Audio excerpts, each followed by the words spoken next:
Congress party గెలవడానికి, Congress party గెలిచి ఇవాళ రేవంత్ రెడ్డి ముఖ్యమంత్రి కావడానికి నా జీవితం అంతా కూడా ప్రజల కోసమే అంకితం చేస్తూ బతుకుతూ ఉన్నాను.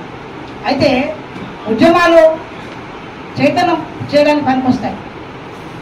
రాజకీయం అనేది ఒక పార్లమెంట్ సభ్యుడిగానో లేకపోతే శాసన సభ్యుడిగానో ఉంటే చట్టాలు చేసేటువంటి అవకాశం ఉంది. అక్కడ ఉద్యమకాలు లేకపోవడం వలన ఇవాళ దేశం మొత్తం కూడా నాశనం అయిపోతారు. అన్ని వ్యవస్థలు అటానమస్ బాడీస్ ఉన్నటువంటి ఎలక్షన్ కమిషన్ ఆఫ్ ఇండియాతో సహా మొత్తం కూడా ఇవాళ ఒక వ్యక్తి చేతుల్లో ఒక పార్టీ చేతుల్లో ఉండడం అనేది ఇది ప్రజలకు అత్యంత ప్రమాదకరము, విషపూరితంగా భావిస్తుందండి. దీని మీద ఆల్రెడీ చాలాసార్లు నేను మీడియా ముఖంగా అనేక సార్లు ప్రశ్నలు జరిగింది.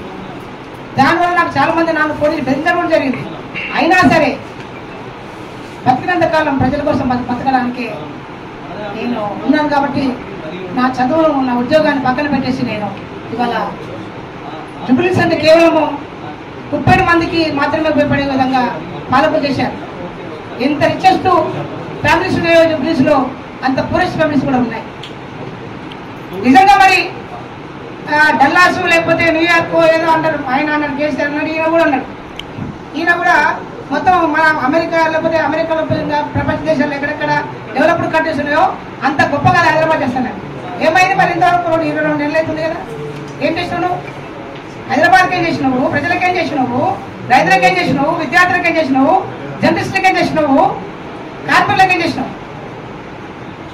లంచ బిందులు ఉన్నాయి అనుకుంటే ఏమి లేవంటే అంటే నేను దోసుకోవడానికి వచ్చినావా లేదా పరిపాలించడానికి వచ్చినావా? లంచ బిందులు ఎవరికి అవసరము? దోపిడీ చేసుకుంటానికి అవసరం. అమ్ముకుంటా అంటాడు. ఒక ముఖ్యమంత్రి స్థాయిలో ఉన్నటువంటి మాట అదేనా? ఆయన ఆత్మగౌరవం దెబ్బతీసిండు, బూతులు మాట్లాడుతున్నాడు అని చెప్పి నిన్ను ఎన్నుకుంటే ఆయన మించిపోయావు కదా నువ్వు. ఆయన కుటుంబంలో 5 మంది కుటుంబ పరిపాలన అన్నటువంటి రేవంత్ రెడ్డి, మరి మీ అన్నదమ్ములకు ఏ పదవులు లేవు కదా. మరి మీ అన్నదమ్ములకు సెక్యూరిటీ ఎందుకు? వాళ్ళ చేతులు వాళ్ళు చెప్తూనే అవుతుంది పనులు. ఇది నేను చెప్పడం కాదు, స్వయంగా కొంతమంది మంత్రులు కూడా చెప్తున్నారు. రేవంత్ రెడ్డి కూడా సభ్యులు చెప్తే తప్ప ఫైన్ కలుతలేదని చెప్పి. ఇంకా దుర్మార్గం ఉన్నప్పుడు ఇది ఎట్లా ఎట్లా ఎట్లా ప్రజాపాలన అవుతుంది? ప్రజాపాలన అంటున్నారు, మంగళవారం శర్మ శుక్ర అన్నాడు, పేపర్ తీసుకుని ప్రకటిస్తున్నాడు. ఎంతమంది చేసినాడు చెప్పండి? హైదరాబాద్ మీద ధనవంతుల ఇల్లు కూర్చోకుండా పేద ప్రజల ఇల్లు గుర్తు చేస్తున్నావు.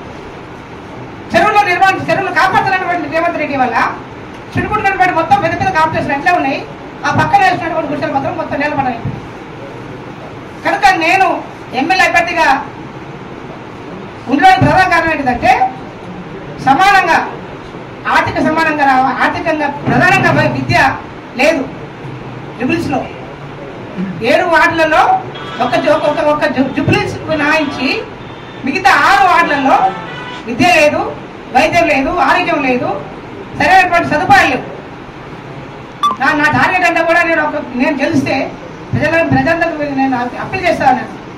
పాపం పేదవాళ్ళు ఇంకా ఎంతకాలం వాళ్ళు గుడిసెల్లో ఉన్నారు, ఎంతకాలం రేకులో ఉన్నారు వాళ్ళు. ఇంద్రమ్మ ఇల్లు అన్నావు, ఇంద్రమ్మ ఇల్లు ఎవరికి ఇస్తున్నావు? నువ్వు ఇల్లు ఉన్నవారికి మళ్ళీ ఇల్లు ఇస్తున్నావు. మరి పేదలకి ఎట్లా